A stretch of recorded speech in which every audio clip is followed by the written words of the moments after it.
지난 2021년 특수교사로 학산초등학교에 부임하며 교직 생활을 시작한 고 김동욱 씨. 성대모사를 즐겨하며 동료들에게 웃음을 주고 또 재밌다. 그래도 진천인데. 방학이 다가오면 특수 학생들을 위해 노래를 부르는 영상을 찍던 막내 교사였습니다. 아쉬워하는 너를 연락했다 할까. 자, 안녕. 빅살이 났다. 정말 밝고 부침성 있는 친구였고 같이 있으면 정말 주변이 환해지는 사람이었어요.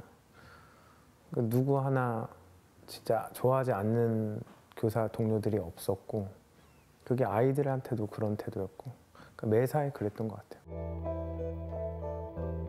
집 앞까지 와서 등교 지도를 해달라는 학부모의 부탁을 난감해하면서도 거절하지 못했던 그만큼 장애 학생들이 따르던 선생님이기도 했습니다. 애의 장애 특성상 걔가 한 곳에 이렇게 있으면 절대 움직이질 않아요. 안가 1시간을 버텨요. 늘 가르쳤던 선생님이니까 한 번만 얘기해도 걔는 움직여요. 밖에 나와서 걔를 데리고 갔던 거 2번 봤어요, 제가. 그러던 그가 지난 10월 24일 학교 인근 자취방에서 숨진 채 발견됐습니다. 동욱 씨에겐 무슨 일이 있었던 걸까? 지난해까지 학산초등학교엔 7명의 특수교육 대상 학생이 다니고 있었습니다. 법에 명시된 특수학급의 정원은 6명, 교사 1명당 학생 수는 4명입니다. 그래서 2명의 특수교사가 한 반씩 맡아 모두 2학급을 운영했습니다. 그런데 올해 초 졸업과 입학 등으로 학생이 6명이 되자 인천시 교육청은 특수학급을 한 반으로 줄여버렸습니다. 3월과 5월에 전학 등으로 특수교육 대상 학생이 오히려 8명으로 늘어났지만 분반을 해주지 않았습니다. 학생 수는 늘어났는데 김 교사 혼자 특수교사 2명이 하던 일 이상을 떠맡게 된 겁니다. 특히 학생 8명 중 4명은 자해나 해코지를 할 우려가 있는 중증 장애를 겪고 있었습니다. 특수교육법에 의하면 한 학급당 학생이 6명이어야 되는데 김 선생님 같은 경우는 중도 중복장애, 좀 중증인 아이들이 무려 4명이나 있었고요. 근데 이런 아이들이 한 명만 교실에 있어도 수업이 불가능해요. 불가능한데 이 선생님 4명이나 맡고 계셨고. 당시 수업 장면을 보면 학생이 수업 시간 내내 알 수 없는 소리를 지르거나 책상 모서리를 물어뜯는 등 통제가 쉽지 않은 상황들이 발생하고 있었습니다. 김 교사의 학교 보건실 진료 기록. 지난 9월엔 돌발 행동하는 학생의 팔을 잡다가 허리가 꺾여 복대를 착용했고 얼굴을 발로 맞았다는 기록도 있습니다. 과밀 학급을 맡게 된 올해 들어서만 외상과 근육통 등으로 52차례나 치료를 받았습니다. 2년 전보다 2배 늘었습니다. 아이가 이제 교실을 이제 나가서 선생님이 이제 아이가 다칠까봐 교실을 이탈하면 안 되니까 데리고 오면서 허리를 또 다쳐서 선생님이 그 허리에 보조기구를 차고 근무를 하셨다는 얘기를 들었어요.